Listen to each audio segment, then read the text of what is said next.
Hi, ഞാൻ ജുവൽ. ഇപ്പോൾ ഉട്ടോപ്പിയയിലെ രാജാവ് എന്ന് പറഞ്ഞാൽ എൻ്റെ സെക്കൻഡ് മൂവിയുടെ സെറ്റ് എന്നാണ് നിങ്ങളോട് സംസാരിക്കുന്നത്. ഉട്ടോപ്പിയയിലെ രാജാവിൽ എൻ്റെ ക്യാരക്ടറിൻ്റെ പേര് ഉമാദേവി എന്നാണ്. ഉമാദേവി ഒരു ആക്ടിവിസ്റ്റാണ്. മമ്മൂക്കയുടെ കൂടെ ഇപ്പോൾ എൻ്റെ സെക്കൻഡ് മൂവിയാണ്. ഒരു പൊളിറ്റിക്കൽ സറ്റയറാണ്, ഒരു സാമൂഹിക വിമർശനമുള്ള ഒരു സിനിമയാണ്.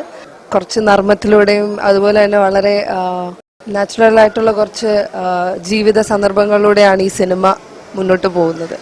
അതിലെ ഏറ്റവും ബോൾഡായിട്ടുള്ളൊരു സ്ത്രീ കഥാപാത്രമാണ് ഞാൻ ചെയ്യുന്ന ഉമാദേവി എന്ന് പറഞ്ഞ ആക്ടിവിസ്റ്റ്. നിങ്ങളെ കാണാനായിട്ട് ഉട്ടോപ്യക്കാരെല്ലാവരും ഉട്ടോപ്യയിലെ രാജാവുമായിട്ട് ഓണത്തിനായിരിക്കും തിയേറ്ററുകളിലെത്തുക. സോ എല്ലാവരും ഫാമിലി ആയിട്ട് പോയി മൂവി കാണണം. നിങ്ങളുടെ പ്രാർത്ഥനയും സപ്പോർട്ടും എല്ലാ കാലവും ഞങ്ങളോടൊപ്പം ഉണ്ടാവണമെന്ന് ആഗ്രഹിക്കുന്നു.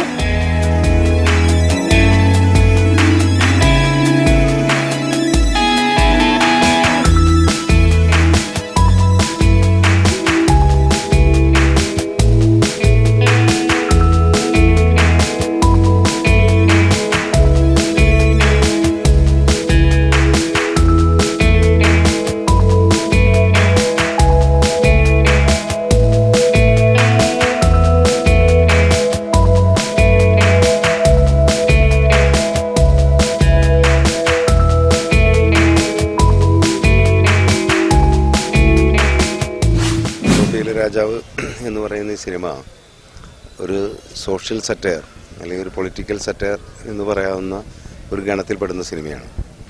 അത്തരം സിനിമകൾ മലയാളത്തിൽ അധികം വന്നിട്ടില്ല.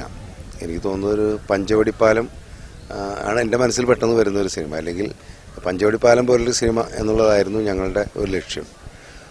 ഇതിൻ്റെ കഥാപാത്രങ്ങൾ തന്നെ അല്പം സാങ്കല്പികമാണെന്ന് നമുക്ക് തോന്നാം, എന്നാൽ വളരെ ഡൗൺ ടു എർത്ത് ആയിട്ടുള്ള റിയാലിറ്റി ആയിട്ട് വളരെ ബന്ധപ്പെട്ടുള്ള കഥാപാത്രങ്ങൾ. അപ്പോൾ ഇത് രണ്ടും കൂടി തമ്മിലുള്ളൊരു മിക്സാണ്.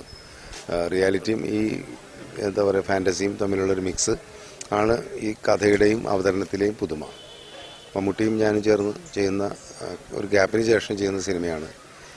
മമ്മൂക്ക ഇതിൽ അവതരിപ്പിക്കുന്ന കഥാപാത്രം CP സ്വതന്ത്രൻ എന്ന് പറയുന്ന സാധാരണക്കാരനായിട്ടുള്ള മനുഷ്യൻ. ഒരുപക്ഷെ ഒരു താരത്തിൻ്റെ ഒരു പരിവേഷവും ഈ കഥാപാത്രത്തിനില്ല. ഒരു സൂപ്പർ നായകൻ്റെ ആ രീതിയിലുള്ള ഒരു സീനോ ഒരു സീക്വൻസോ ഈ സിനിമയിലില്ല. പക്ഷെ അതായിരിക്കും പ്രേക്ഷകർ ഈ കഥാപാത്രത്തിലൂടെ തിരിച്ചറിയാൻ പോകുന്ന ഒരു പുതുമയോ, അല്ലെങ്കിൽ മമ്മൂട്ടി എന്ന് പറയുന്ന മികച്ച നടനെ പ്രേക്ഷകർ ഇഷ്ടപ്പെടുന്നത് ഇത്തരം എന്താ പറയുക അവരിലൊരാളാണ്, സാധാരണക്കാരിലൊരാളാണ് എന്ന് തോന്നുന്ന കഥാപാത്രങ്ങളെയാണ് പ്രേക്ഷകർക്ക് കൂടുതൽ ഇഷ്ടമെന്നാണ് എനിക്ക് തോന്നുന്നത്.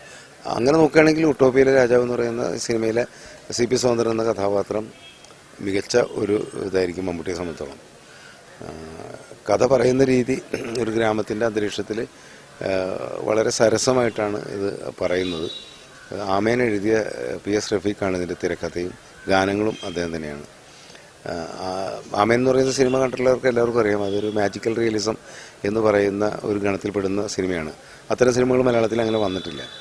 അപ്പോൾ റഫീഖിൻ്റെ ഒരു കഥാപശ്ചാത്തലം എന്ന് പറയുന്നത്, പ്രത്യേകിച്ച് അദ്ദേഹം എഴുത്തുകാരനായതുകൊണ്ട് തന്നെ കഥ പറച്ചിലിൻ്റെ ഒരു രീതി സാധാരണ നമ്മൾ തിരക്കഥയിൽ നിന്ന് വ്യത്യസ്തമായിട്ട് വരുന്നുണ്ട്. അത് ഉട്ടോപ്പിയയിലെ രാജാവിലുണ്ട്. ഇതിൽ നായിക ജുവൽ മേരിയാണ്. അവർ ഉമ എന്ന് പറയുന്ന കഥാപാത്രത്തെയാണ് അവതരിപ്പിക്കുന്നത്. അവർ പത്തേമാരി എന്ന് പറയുന്ന നമുക്കവിടെ സിനിമയിൽ അഭിനയിച്ചിട്ടുണ്ട്.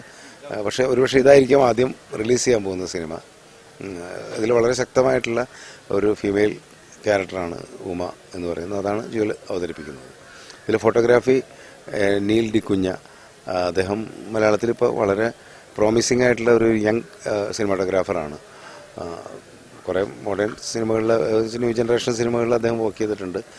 മങ്കി പെൻ പോലുള്ള സിനിമകൾ. കൂടാതെ ഇപ്പോൾ സത്യനന്ദിക്കാടിൻ്റെ എന്നും എപ്പോഴും അദ്ദേഹമായിരുന്നു മോഹൻലാലിൻ്റെ കൂടെ. അപ്പോൾ നീലിനെ പോലെ ഒരു ക്യാമറാമാൻ സത്യത്തിൽ പുതിയ ഒരു ഐഡിയാസും പുതിയ തിങ്കിങ്സും എന്താ പറയുക പുതിയ രീതിയിൽ കഥയെ ചിത്രീകരിക്കണം എന്ന് ആഗ്രഹിക്കുന്ന ഒരു സിനിമാറ്റോഗ്രാഫർ ഈ സിനിമയെ സംബന്ധിച്ചിടത്തോളം എനിക്ക് വളരെ പ്ലസ് പോയിൻ്റ് ആയിട്ടാണ് തോന്നുന്നത്. ബാക്കി കൂടുതലും ക്രൂ ഒക്കെ എൻ്റെ സ്ഥിരം ആൾക്കാരാണ്. ആർട്ട് ഡയറക്ടറായാലും എഡിറ്ററായാലും. മ്യൂസിക് ഔസേപ്പച്ചനാണ്. ഔസേപ്പച്ചനും ഞങ്ങൾ ഒരുപാട് പടങ്ങൾ ചെയ്തിട്ടുണ്ട്. ഇതിൽ വന്നപ്പോൾ ഔസേപ്പച്ചൻ എന്ന് പറഞ്ഞാൽ ഇതൊരു പാട്ടിന് വളരെ പ്രാധാന്യമുള്ള സിനിമയൊന്നുമല്ല. അധികം പാട്ടുകളൊന്നുമില്ല. ഉള്ള പാട്ടുകൾ എന്ന് പറയുന്നത് സിറ്റുവേഷനായിട്ട് ബന്ധപ്പെട്ട് കിടക്കുന്ന രീതിയിലുള്ള പാട്ടുകളാണ്. ബാക്ക്ഗ്രൗണ്ട് സ്കോറും അദ്ദേഹത്തിൻ്റെ തന്നെയാണ്.